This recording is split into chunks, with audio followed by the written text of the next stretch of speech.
Meghan's secrets before her wedding to Harry that people still don't know. A comprehensive list of everything you need to know about the future Duchess. Meghan is at the peak of popularity, with the whole world charting her every move in eager anticipation of her 19th of May nuptials. Despite being the most Googled actress of 2016, Meghan fans still have questions about exactly where the American actress came from and her trajectory from California to Kensington Palace.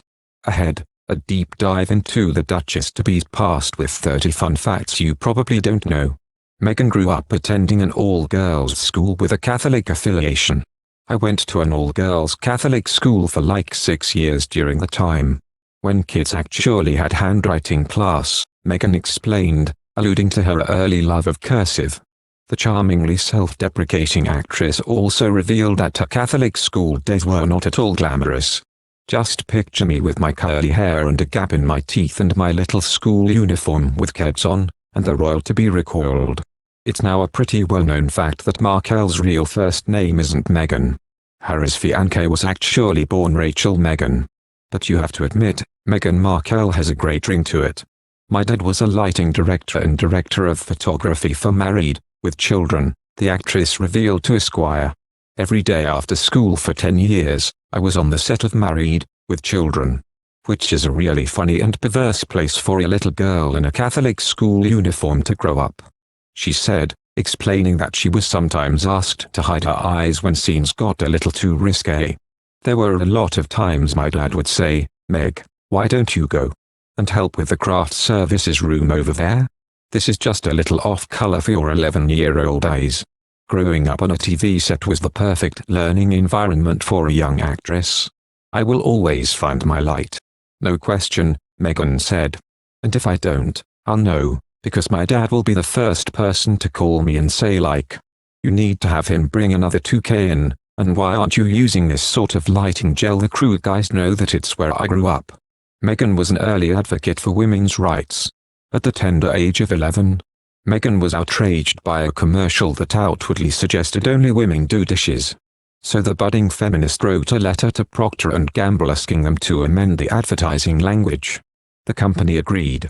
A self-proclaimed theater nerd, Meghan told that she was always interested in both performance and politics, and was compelled to double major in college.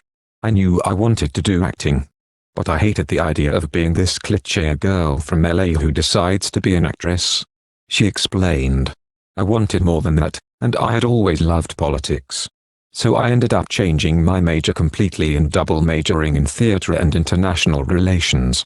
Meghan discussed her career trajectory in an interview with Marie Claire, including her gig at the U.S. Embassy in Argentina right after college and planning for a future in politics. "By my junior year I had finished most of my credits, and so I applied for an internship at the U.S. Embassy, so I ended up working in the embassy in Buenos Aires for a few months," she said. "It was their economic devaluation and our Secretary of the Treasury at the time, Paul O'Neill, was there. So I'm 20 years old, in Buenos Aires, in a motorcade, doing that whole thing. I thought for sure I would still have a career in politics." Before landing a lead role on Suits, Meghan worked multiple on-camera gigs just to stay afloat. "I would put that in the category of things I was doing while I was auditioning to try to make ends meet," said Meghan of her time as a briefcase girl on Deal or No Deal. "Definitely working on Deal or No Deal was a learning experience, and it helped me to understand what I would rather be doing. To make a tough time even tougher, Meghan revealed that she never even held the show's lucky case.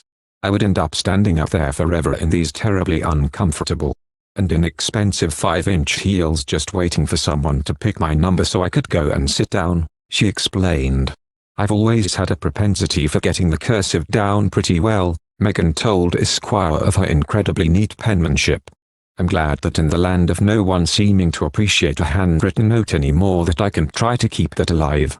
And her handwriting actually turned into a little side hustle. When the amateur calligraphist was asked to hand-design wedding invitations for celebrities, what it evolved into was my pseudo-waitressing job when I was auditioning. I did at wait tables. I did calligraphy for the invitations for, like, Robin Thicke and Paula Patton's wedding," Meghan revealed. A clear fashion devotee, Markle's sartorial chops were recognized long before she hit the royal stage. According to Meghan Fang's site, Meghan's Mirror, Canadian retailer Reitmans signed then actress Meghan as their brand ambassador in the fall of 2015 in an attempt to re-energize the label.